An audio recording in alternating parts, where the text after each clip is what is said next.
ever wish your day wasn't dictated by your health? Are you tired of being tired all the time, or is pain holding you back from enjoying your time with your family?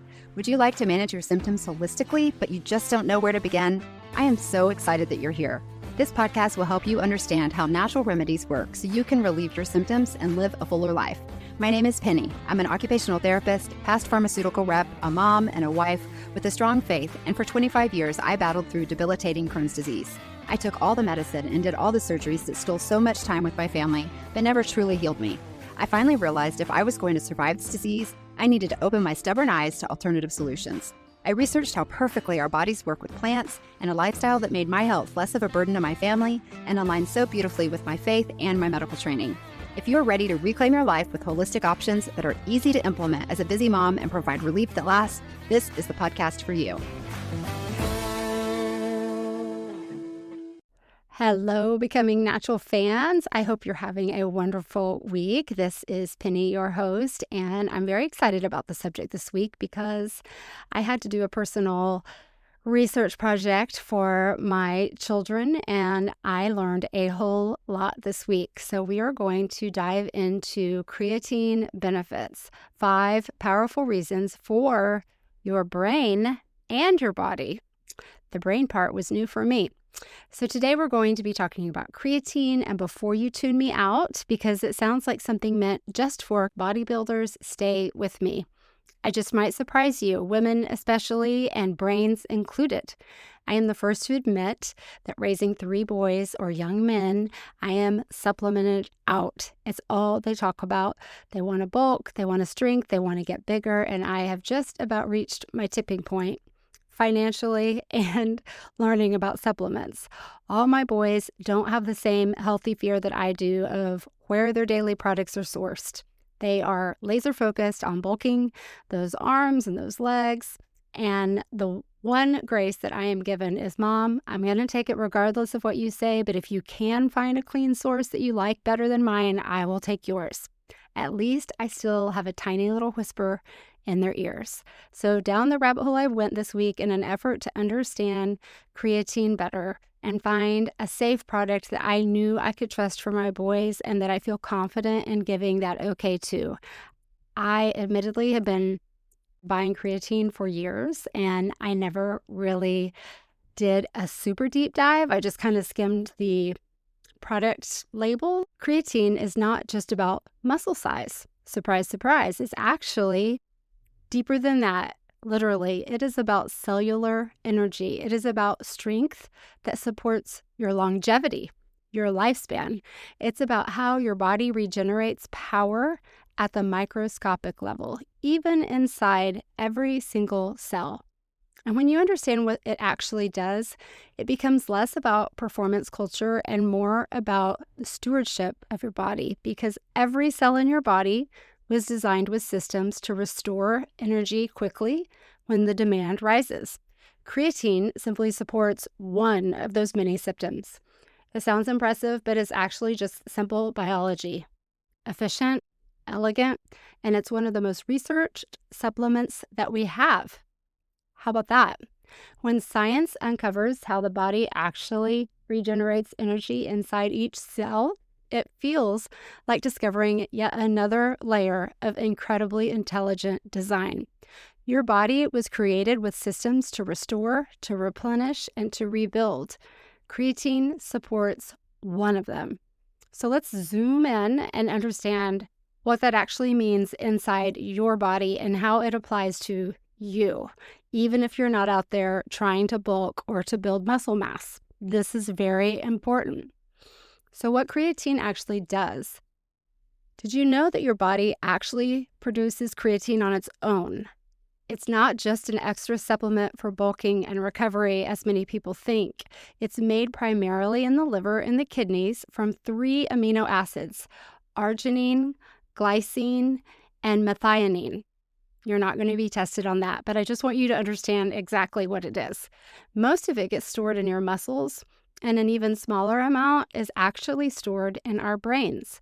On average, your body makes about 1 to 2 grams of creatine per day naturally on its own.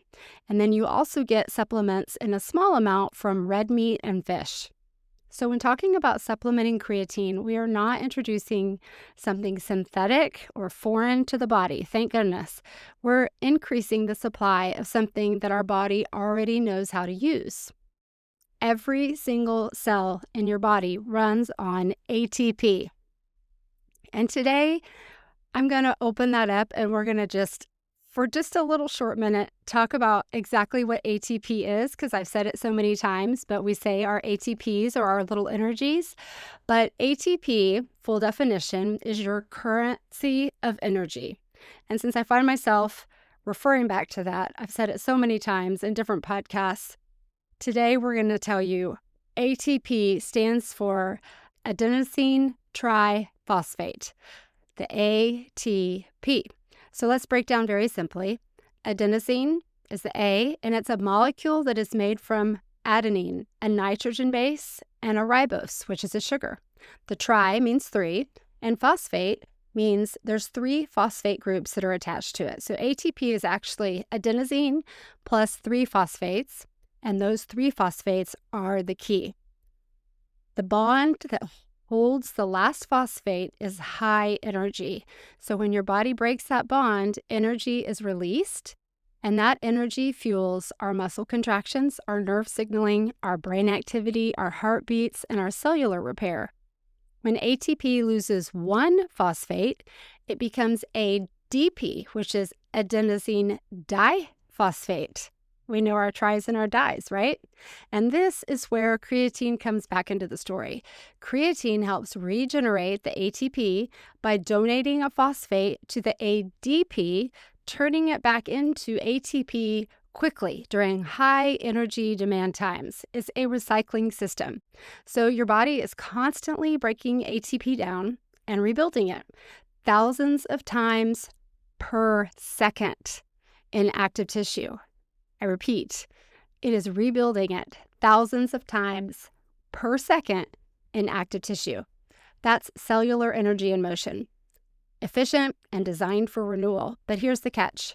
You only store just a few seconds worth of ATP at a time. So when demand increases, like if you're lifting weight, if you're sprinting, intense thinking, acute stress even, your body has to regenerate that ATP very, very quickly. So that's where the creatine comes in. Creatine donates that phosphate group to help rapidly recycle that ATP during high demand moments. It's an energy buffer and a recycling system. The consistency across research is what makes this so compelling. When researchers stepped back and reviewed decades of studies on creatine, the conclusion was clear. Creatine monohydrate is one of the most effective supplements for improving high-intensity performance and lean muscle mass. Hundreds of studies were reviewed, and that is very, very rare in the supplement world. And I just want to reiterate that high-intensity performance is not just muscular, it's also brain function. And once you understand this cellular role and how it works from replenishing the ADPs and turning them into ATPs, the muscle conversation starts to make much more sense.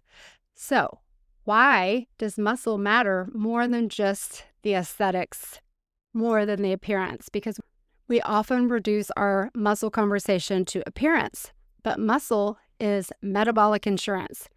After age 30, muscle mass slowly declines. After age 60, the decline accelerates even further. And this process is called sarcopenia. I actually just had a vision of Dr. House for my friends out there that are fans.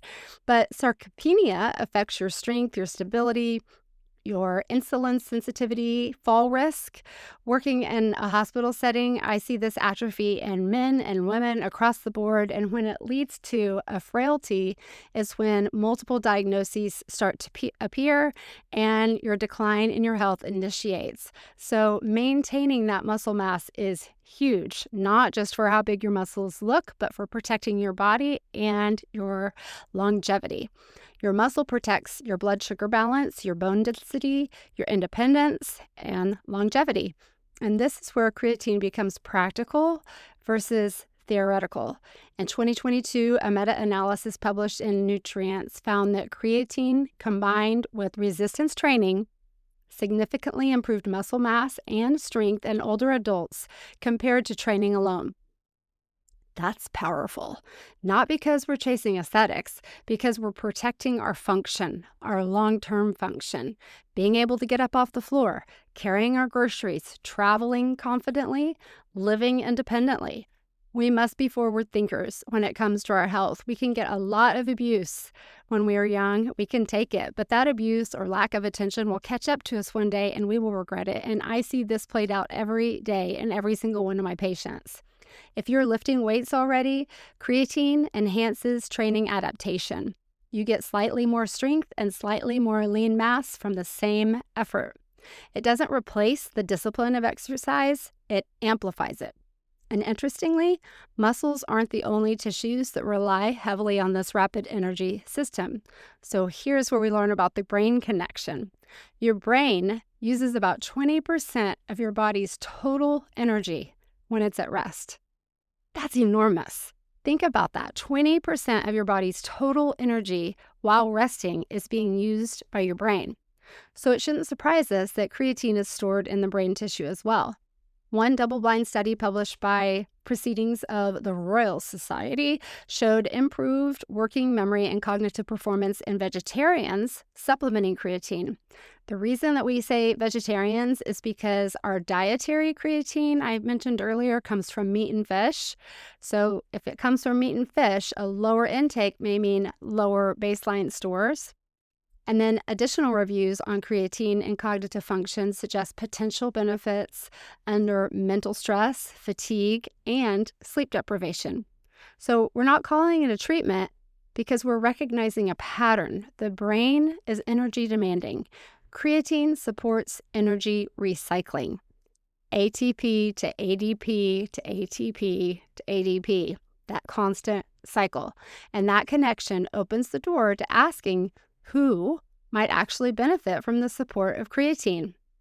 I'm going to go ahead and say everyone, but for the record, we're going to say that strong evidence supports creatine for individuals doing high resistance training. Obviously, you need that quick, fast energy right now.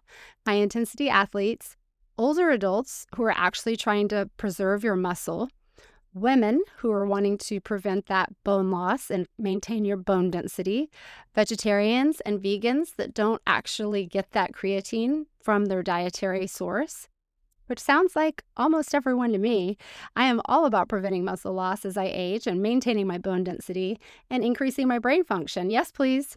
So if your energy demand is higher, physically or neurologically, creatine becomes even more relevant. If you live in a really high stress situation or you have a very stressful job, creatine can actually really help you out. And because myths still circulate, it is important to address safety very clearly. A 2021 comprehensive safety review in JISSN addressed the common misconceptions and found no evidence that creatine harms kidney function in healthy individuals. That kidney myth has lingered for years. In healthy populations, long-term data does not show kidney damage whatsoever. However, anyone with known kidney disease should not supplement without medical supervision. Please do your due diligence, healthy or not, on this if this is a concern for you, because I am not offering medical advice, nor am I offering prescription. So let's talk about how to actually use the creatine for our dosing and timing. A standard dose is 3 to 5 grams a day. You can do a loading phase if you like, which is 20 grams per day split into 4 doses for 5 to 7 days, but that's totally optional. You'll reach that saturation level whether you go slow or fast. Loading just speeds it up ultimately. Timing, you want to do it post-workout with carbs and protein because that may improve the uptake slightly. But consistency is what matters more than precision. You want to take it daily. You want to hydrate well. Creatine pulls water into the muscle cells. That's part of how it works. So some people may notice a small weight gain from your intracellular water weight. That is not fat gain, so don't look at the scale. And that brings us to practical considerations for safety. So let's talk about safety for a minute because Of course, safety is what's most important to me when you're taking something on a daily basis and you're ingesting it. Once in a while, you know, not as big of a deal, but if you're going to be taking something every single day, you want to make sure that it's safe. Most people tolerate creatine very well. The most common things that someone might notice are pretty mild, such as stomach discomfort if they take too much at once or they do that high dose dosing, or a little bit of water retention. And that water retention isn't puffiness in the way people think that it might be. It's usually water being pulled into that muscle cell, which is actually part of how the creatine works. If someone takes a really large dose in one sitting, that's usually when the digestive upset shows up. Splitting it or sticking with the standard 3 to 5 grams tends to prevent that situation. Zooming out for perspective, creatine has been studied for decades. Performance trials going back to the 1990s consistently showed improved high-density output, and research has continued steadily since then. The consistency across research is what makes this so compelling. It's one of the most examined supplements that we have. In healthy individuals, when used appropriately, it's remarkably well tolerated, which is why the next real conversation isn't whether it works, it's about choosing the quality product. I prioritize supplements that carry independent certifications. These are things that you should always look for in supplements because supplements are not regulated, but NSF or USP, because they've been tested for purity and accuracy. If we're going to add something to our routine, it should be something we can trust. You want to look for creatine monohydrate. You want to make sure it's micronized. No proprietary blends. When something says it's a proprietary blend, that means there's secret sauce, and you don't want that because that means there's more in there than they're telling you. And you want to make sure that it is third-party tested, which goes back to that NSF and informed choice and USP. And I'm just going to briefly tell you what all those mean because for some people that's not something you encounter on a daily basis. But NSF to me is really kind of the highest standard because it stands for National Sanitation Foundation, now just called NSFI or International. And this is when it is certified for sports. So if something is NSF certified, that means the advanced athletes are able to use it. It means it's been tested for purity. It contains what the label says it contains. It's been screened for banned substances, which is obviously quite important for athletes. And the manufacturing facility has been audited. This is one of the highest standards available, especially for competitive athletes. So if you see NSF certified for sport, that is strong reassurance you have a great product.